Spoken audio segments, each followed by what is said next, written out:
Swayam Prabha. Digital India. Educated India.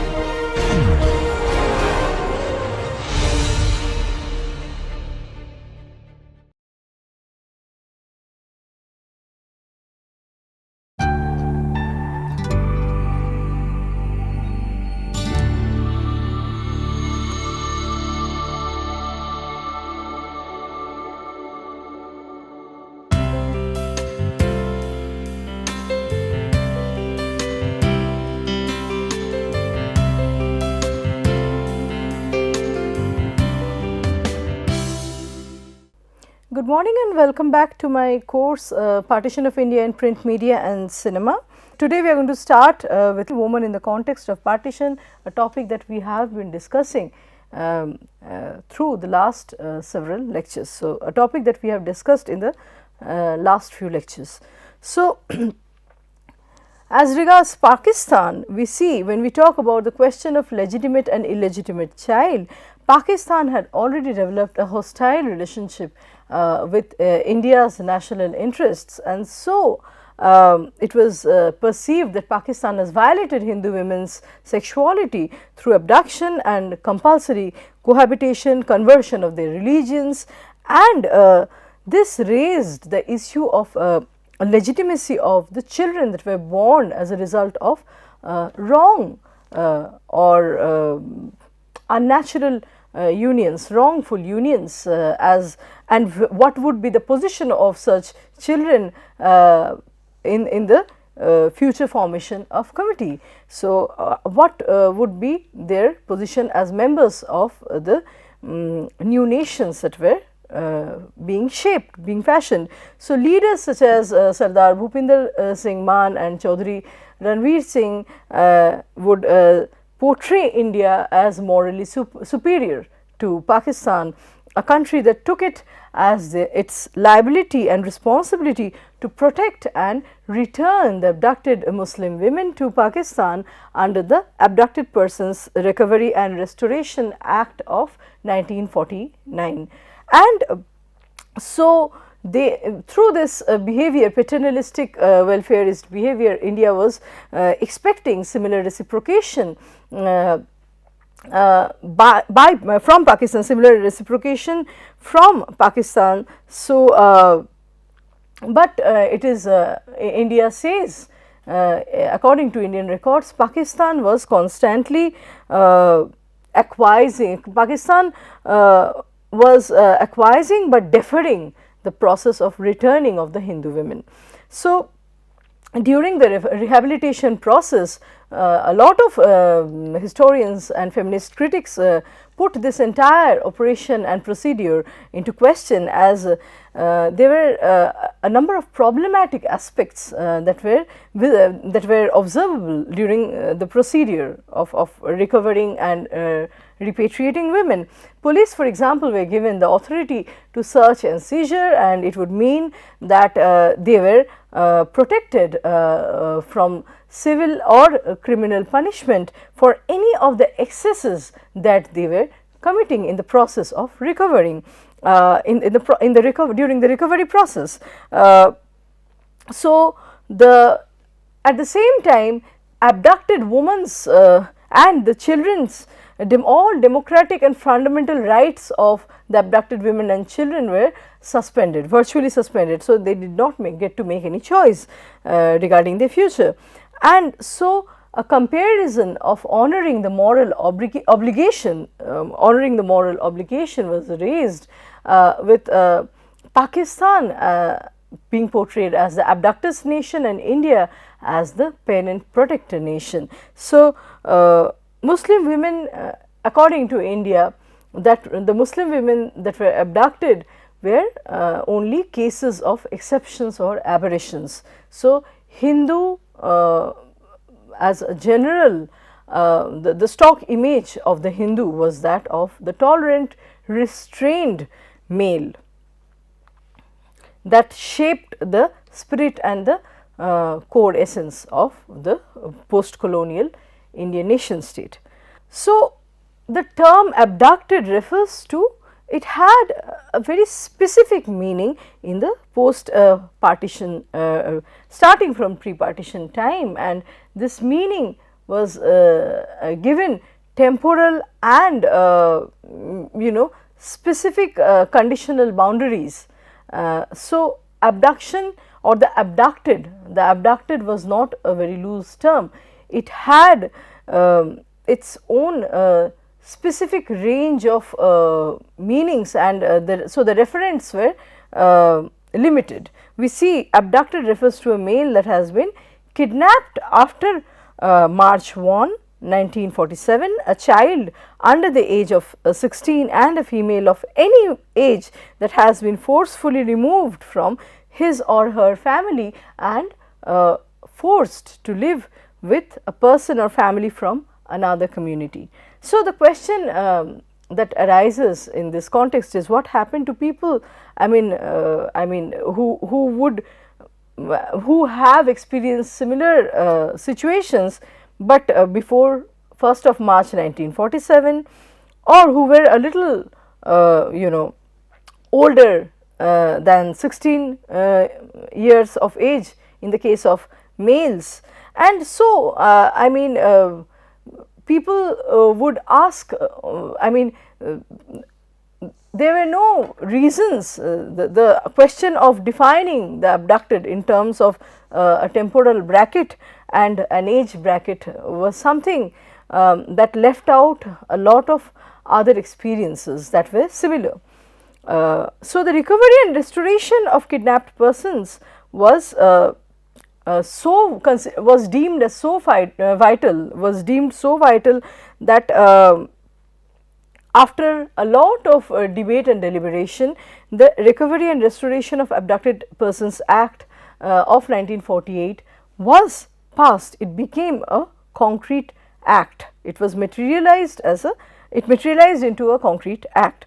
And Menon and Bhasin, Butalia, Menon and Bhasin note that regardless of the desire of the people to remain where they were and the possibility that they would not be taken back by their families or not be espoused with significant with considerable respect and dignity, elaborate plans were being made at the level of governmental policies, at the level of governmental bills and acts that were being passed, which were organizing the process of bringing back the women. So, the Ministry of Relief and Rehabilitation, which later became the Ministry of Rehabilitation, was established by the Indian government in 1948 with a branch secretariat in Calcutta for East Pakistani refugees.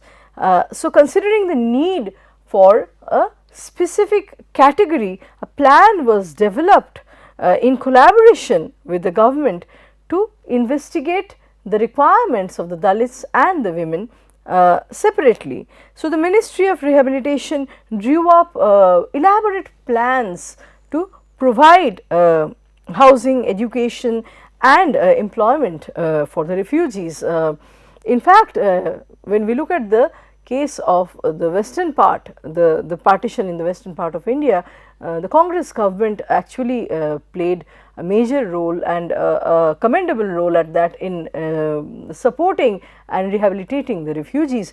At the outset, it was however understood that the number of people migrating to India was so large that it was difficult for the government of India, the newly independent India, to cope up with the sheer number of refugees, the influx of refugees.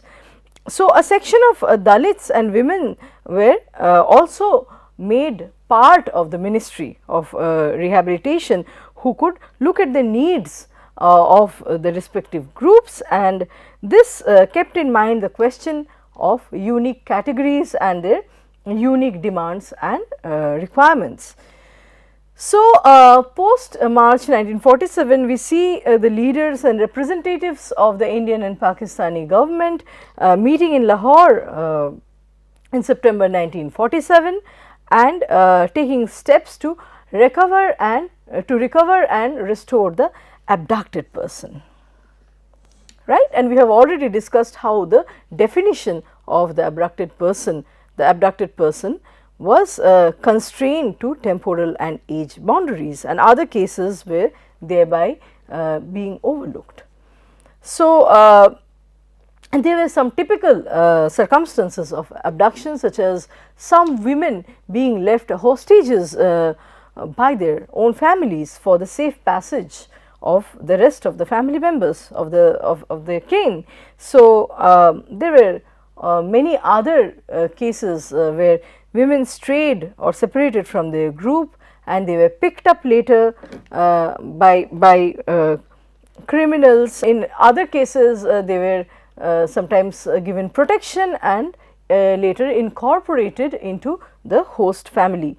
There was this typical a peculiar situation in the Bhavalpur state where all the women in a single block had been left behind while the rest of the family had crossed the border, and many of these women from the block had changed hands several times. Some were sold to the highest and the lowest bidders, and some went on to become second or third wives of males from the other community, and many were converted and married, and they were treated with significant considerable dignity and respect in the abductor's family. So, we cannot call certain situations as abductions where we see that the families, their own families had actually abandoned them while crossing the border, and that is why subsequently women face I mean, they have to kind of face a certain situation such as conversion and so on. So, what they face, the adverse situation they face is actually created by a decision that initiated in their own family and not necessarily by the abductor. So, in the official process of rescuing, resistance came from the abductors as well as the captors. So, women in many instances actually resist, they do not want to come back. Many women, there were examples of women who there were cases of women that escaped from the centers where they were brought for being sent back to their natal homes, and so repatriation was in many instances not carried out under women's own volition. We see Rameshwari Nehru, honorary advisor to the government in the Ministry of Rehabilitation, saying, and I quote, "By sending women away, we have brought about grief and dislocation of their accepted family life without in the least promoting human happiness," unquote. So, there were situations where women had become pregnant as a result of forceful cohabitation. So, there was a case where women that were pregnant in Lahore were sent to Jalandhar, where they underwent a complete medical checkup.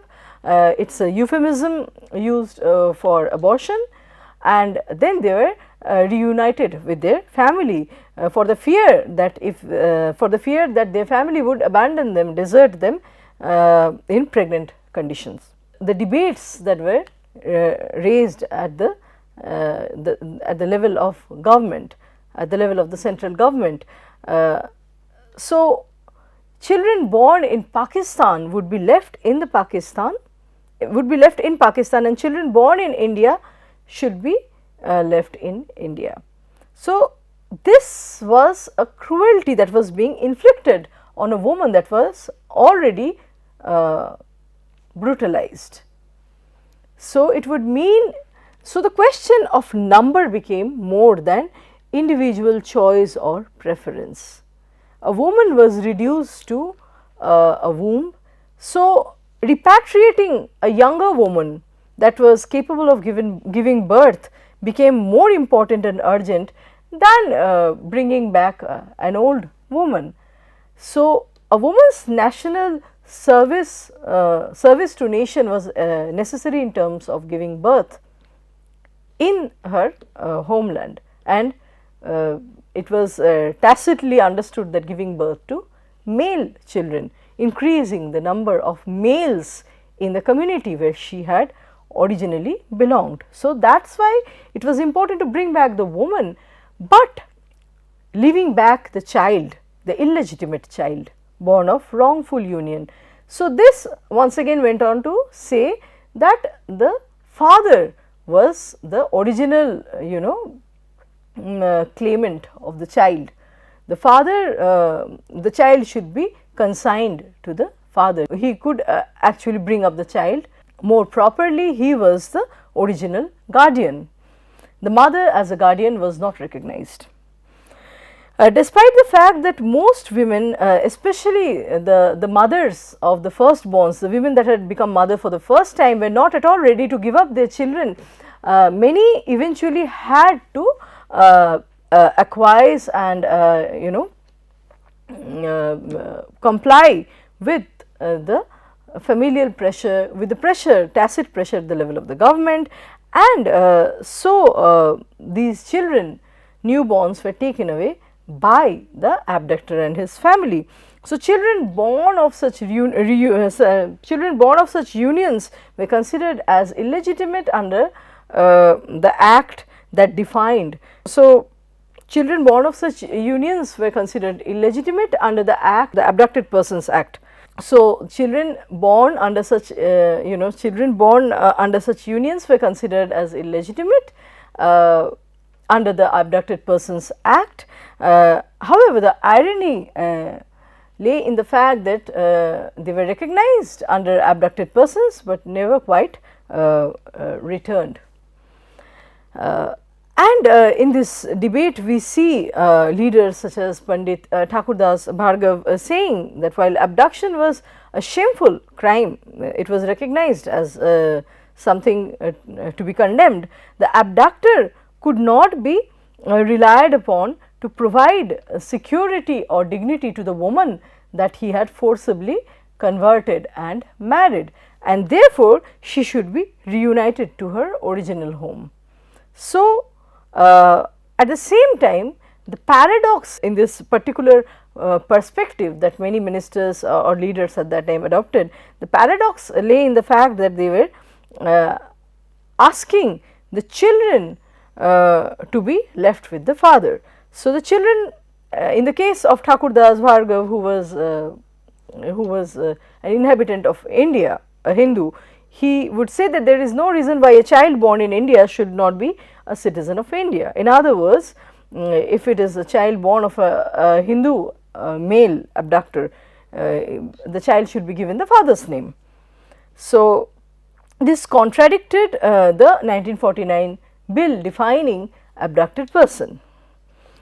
And there were counter logics coming from Pakistan that illegitimate children born of a Muslim woman will be marginalized in the caste system that defined and that actually that shaped the Hindu society in India. In fact, the question of illegitimacy, of question of impurity were more important for and were considered more seriously by the Hindus than the Muslims, because of the caste system that is intrinsically a part of the Hindu society.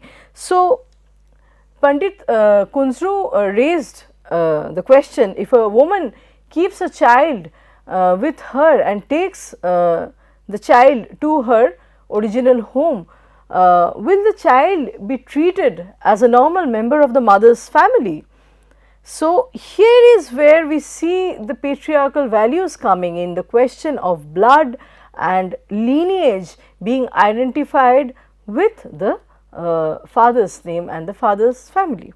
So, just like in normal times, the father, albeit being an abductor, was considered as the suitable person that could give his name to the child. regardless of the community. This was the decision, this was the agreement that both nations had reached. So, a child would be more comfortable and secure with the abducted father's family, although the man had originally committed or conducted a heinous crime. So, government policies actively discouraged women from taking their children and pressured the pregnant women to terminate the pregnancy and return to their families. So, the initial ordinance on children in 1948 was a response to the experience of social workers. So, why were women being asked to terminate? Social workers saw that the Hindu families, this was more in the case of the Hindus, that hesitated to take back their female kin, especially if a child was born as a result of a union outside of the community. So, women's dilemma lay in the fact that they were kidnapped. Women's dilemma lay in the fact that they were kidnapped as markers or they were kidnapped and identified as part of one community, dressed and converted into another, and then they were again rescued and sent back to the original community and forced to leave back their children. So, women face the brunt. It would not be wrong to say that women face the brunt of the partition, and their children were being disowned as impure, who were neither Hindu nor Muslim.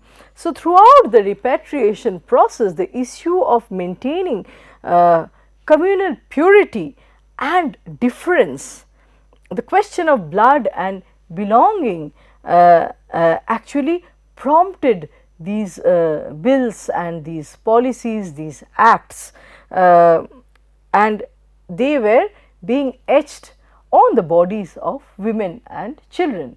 The lawmakers, the policy makers were necessarily the enactors and the makers of the nation, the males, whereas they were being etched on the bodies of the women and the children. So, a reaction to the erosion of Hindu dharma and the concomitant anxiety was there regarding the Muslims and the Christians making inroads into the caste and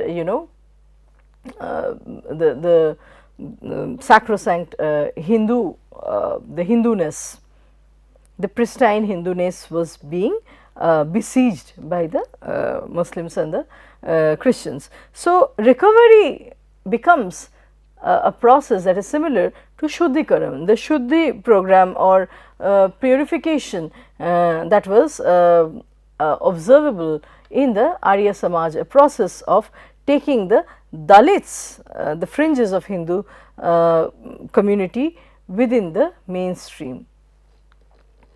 So, not losing the newly born Hindus to Islam was ensured through preventing their the children through preventing the children from being taken away with their mothers. So, this was a way the Hindus would could maintain their numbers by preventing the repatriation of the wrongly born children to go back with their mothers to Pakistan. It was a vital part of this project and concern.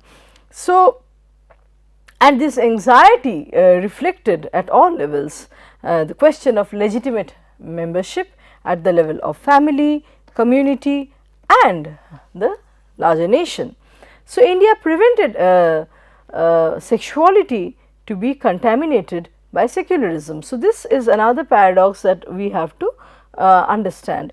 On the one hand, we talk about the constitution talks about secularism, about democracy. There are certain values that are glorified in the Indian constitution, but on the other hand secularism was not something celebrated as far as the question of marriage and sexual union was considered.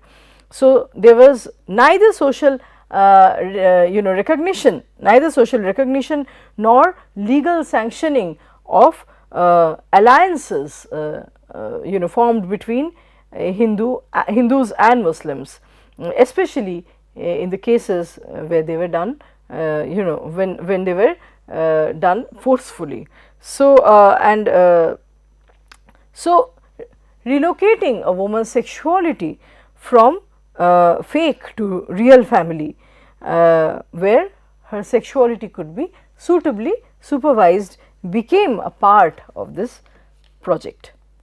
So, Julia Kristeva notes that freezing of boundaries and sexual nationalist and religious protectionism reduce men and especially the women to the identification needs of their original groups.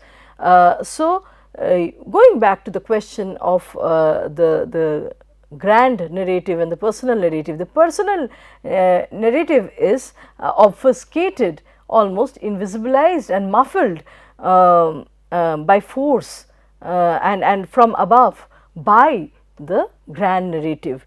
The requirement of the image formation, by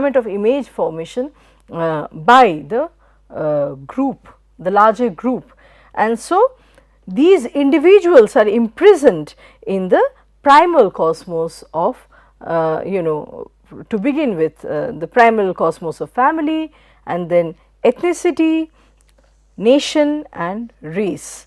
They are no longer a separate being in charge of in charge of and having the right to decide their own future, entitled to their own future. So, neither of the two nations, abutting nations, India and Pakistan, actually allowed women to exercise choice freely. We see the realities of attacks and abductions. Families that had their daughters taken first reported them missing, and however, they chose to remain anonymous for the fear of losing their face, losing their prestige in a given society. And on the other hand, when some of these women were discovered, it often resulted in the social workers being dispatched. So, in many cases it was not even considered as desirable that these women come back. So, the social workers were not really congratulated for doing the right job by discovering the women. It was expected that they would not be found anymore, and families would lodge complaints, but under anonymity. And so, the families frequently refused to accept them and considered them as contaminated. So, there is a paradox where India, as I have already talked about this, it is important, and so I restate, India was a secular country.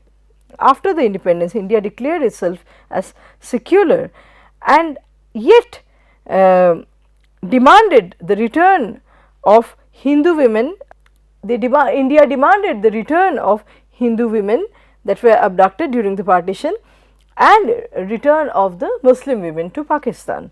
So, although India was secular, Hindu women were thought as justifiably belonging to India. So, there was the operations were done to bring back the Hindu women and send the Muslim women to Pakistan. So, the natural belonging or natural identification of India was with the Hindus. So, the new nation state was responsible for safeguarding the integrity of the spiritual core of the inhabitants, and it drew its inspiration from Hindu principles and values. So, there were widespread kidnapping and rape in the there were cases in the Gurgaon district on the outskirts of Delhi, and so Andrew Major calls it, this process of violence on women in Delhi, as a deliberate case of a deliberate process of ethnic cleansing. And in Amritsar we see women are being unclothed and made to parade.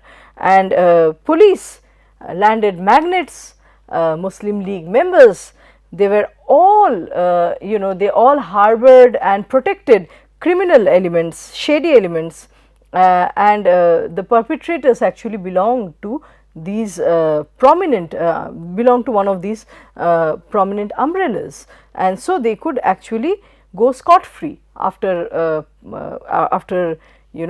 committing such acts. So, non-Muslim women from Kashmir were abducted and sold by the Pathans in western Punjab, and they were used as slave girls in industries.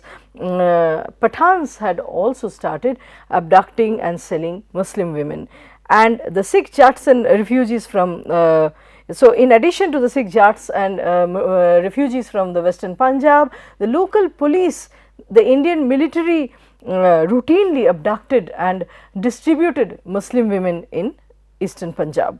So, Anis Kidwai looks at the words that are used. The better stuff, women are treated as commodity. So, the better stuff would be dispersed to the police and the troops, while the remainder would be distributed among the assailants.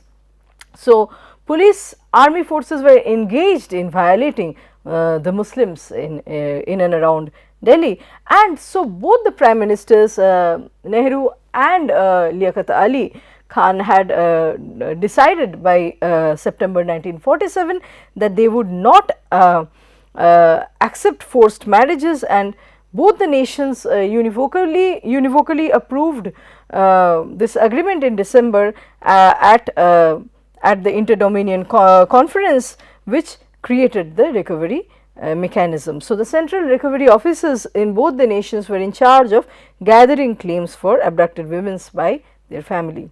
So, social workers, district liaison officers designated by the Punjab government's liaison agency contributed significantly. Non-Muslim women recovered from Pakistan were housed in district transit camps, the central camp being in Lahore, and similar camp for Muslim women was built in Jalandhar, and women were also, there were also cases where women were guarded and escorted successfully to their respective countries by both the Indian and the Pakistani military evacuation organizations.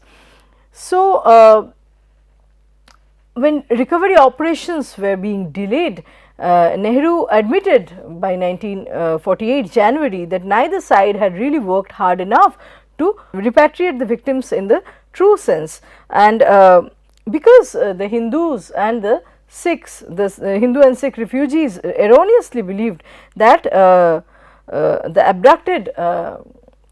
they erroneously believed that the number of abducted non-Muslim women outnumbered the number of abducted Muslim women. They organized public campaigns demanding that the Muslim woman be kept as a hostage in India till the Indian women were recovered successfully. So, this was another form of patriarchal intervention in this very sensitive issue. The Muslim women be kept as hostage in India till Pakistan returns all the Indian women. This was the outlook of several Hindus and Sikhs. The two governments had eventually agreed not to publicize the number of women. It was a kind of contestation centering the woman, the numbers of women that were returned, and the rivalry between India and Pakistan delayed the process of recovery. And there were rains, natural disasters such as rain, floods that hampered the recovery process further in places of West Punjab. And so, Pakistan banned Indian authorities from accessing the different regions of Punjab that bordered Kashmir by January 1948. So, both governments agreed by 1954 finally that women should not be deported forcefully, and with this I would like to stop today's lecture. Thank you.